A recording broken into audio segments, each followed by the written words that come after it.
Utah's landscape is eerie.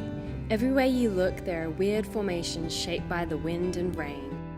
Then there's stuff like this, huge rocks balanced on spires of rock.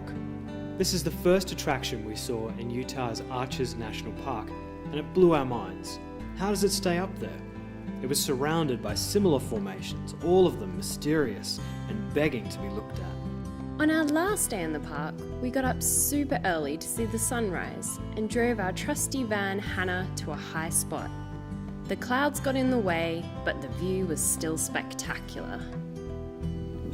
So here we are in Arches National Park and the sun's just come up. It is really cold, but I don't mind because we're about to go see the windows. No prizes for guessing why they're called that. We walked on a looping path that would take us past all of these windows to the sky, and the view through them is awesome. Arches are formed over very, very long periods of time by wind and rain hollowing out the rocks. They'll all eventually collapse, but new arches are always forming. It's quite strange standing below these arches and looking at the sky. You feel humbled by the thought of so much time passing while they formed. The vast desert really makes you ponder things. The loop trail turns into a primitive trail that you have to navigate using piles of rocks known as cans that show the way through all of the tight spaces. Now the primitive trail lets you get really close to the arches and see them from lots of weird and wonderful angles. So this is called the South Window, and you can see it's got a pretty impressive view, but I think the coolest thing about it is the acoustics that you can get. So have a listen to this.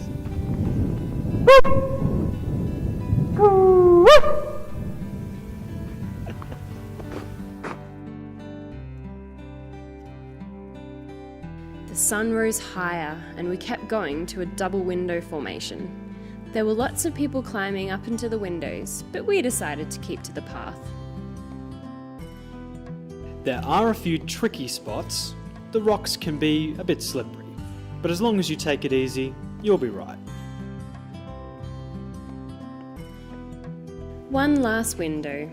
This one was probably the biggest of the lot, and as we walked towards it, it seemed like it was an abandoned cathedral.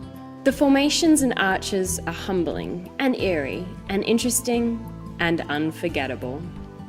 Arches National Park. Rock.